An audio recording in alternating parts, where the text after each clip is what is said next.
Hey everyone, welcome back to Corporate Decoder, the place where we crack open those corporate filings and see if the numbers tell a happy story or a scary one. Today we're diving into Ramaco Resources Inc.'s latest report, and let's just say they've got some interesting updates, especially around their rare earth project and a bit of extra disclosure. Ramaco Resources Inc. is a company we've seen before. They are in the business of mining and selling metallurgical coal. But hey, they're also venturing into new territories with their Brookmine project focusing on rare earth elements and critical minerals. Now, this filing isn't a deep dive into their financials like a big quarterly report, but it is more about an update to their public information. So, what is the big deal here? The company decided to update their frequently asked questions, or FAQs, about their Brookmine project. This project is all about digging up rare earth elements and other critical minerals, things that are super important for a lot of modern technology, like electric cars and electronics. They specifically added a new section about liquidity, which basically means how easily the company can convert its assets into cash to pay its debts or fund its operations. This is a pretty important thing for investors to know, especially when a company is branching out into new, potentially more complex projects like rare earths. They didn't just quietly update their website though.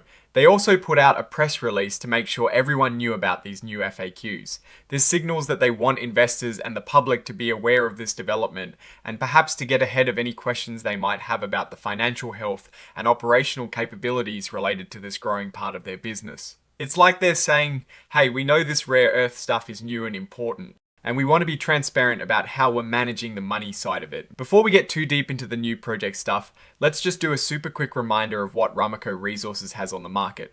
They have Class A common stock, which you might see under the ticker symbol MEC, and Class B common stock. With ticker METSBB, these are their main ways of raising money through shareholders. They also have some outstanding debt, specifically senior notes. We're talking about 8.375% senior notes that are due in 2029, and 8.250% senior notes that are due in 2030. These represent money they borrowed and promised to pay back with interest.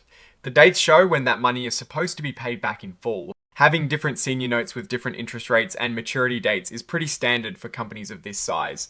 It allows them to manage their debt obligations over time and potentially refinance at different rates. And importantly, all of these transactions, both the stock and the debt, are denominated in United States dollars, or USD. This is the standard currency for most US companies, and affects how exchange rates might play a role, or in this case, how they don't really play a role for domestic operations. For their stock, they trade on the Nasdaq Global Select Market. Now let's get back to why we're really here. This filing is primarily an update under what is called Regulation FD, or Fair Disclosure. This rule is in place to ensure that when a company releases important information, it does so in a way that is accessible to everyone, not just a select few. So by posting these FAQs and a press release, they're telling the world, or at least anyone who is watching closely. This part is a bit of legal jargon, but it is important. They're saying that while they're providing this information, it is not officially being filed, in a way that makes them super liable for every tiny detail in the future, unless they specifically say it is in another document. Think of it as them being careful about how this new disclosure fits into their overall regulatory picture.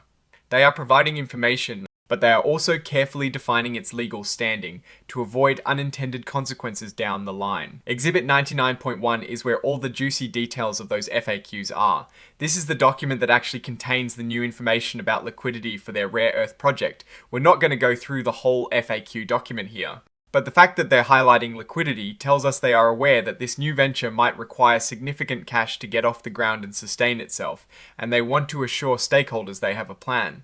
This is a crucial point because new resource projects, especially ones focused on critical minerals, can have very long lead times and high upfront costs before they start generating significant revenue.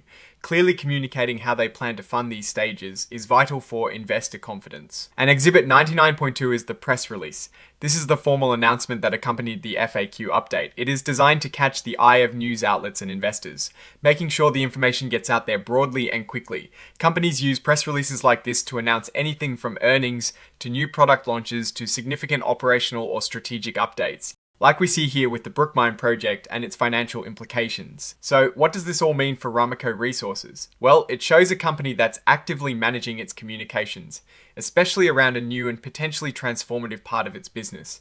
They are proactively addressing what could be a key concern for investors: how they will finance their expansion into rare earth and critical minerals. This venture into new materials could significantly diversify their revenue streams, moving them beyond the traditional coal market, which, as we know, faces its own set of challenges and evolving market dynamics. From a Warren Buffett perspective, you want to see companies investing in growth areas that have long-term potential. And critical minerals certainly fit that bill, but you also want to see that investment managed prudently with a clear understanding of the financial requirements. This move into rare earth elements is strategic. It is about tapping into a high-demand market driven by green energy technologies and national security interests. However, it is also a complex and capital intensive undertaking. The focus on liquidity suggests they're thinking about the cash needed for exploration, development, and eventual production. The key question for investors will be how effectively they can execute on this strategy, manage the associated risks, and generate returns that justify the investment. Are they bringing in enough capital? Are the projected returns realistic given the market and operational hurdles? In conclusion, Ramaco Resources is making a clear play to diversify and capture opportunities in the critical minerals sector. They're communicating their efforts and addressing potential financial concerns head on with these updated FAQs and press release. While this single filing doesn't offer a full financial picture, it signals a proactive approach to managing investor expectations and communicating strategic moves. The success of this new venture will likely hinge on their ability to secure funding, navigate complex mining regulations, and ultimately bring these valuable resources to market efficiently. Alright, that is our breakdown of Ramaco Resources Inc.'s latest disclosure. What is your take on their expansion into rare earths and their focus on liquidity?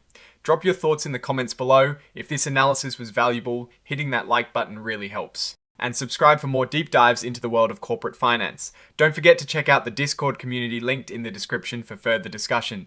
Thanks for watching, and we'll see you next time on Corporate Decoder.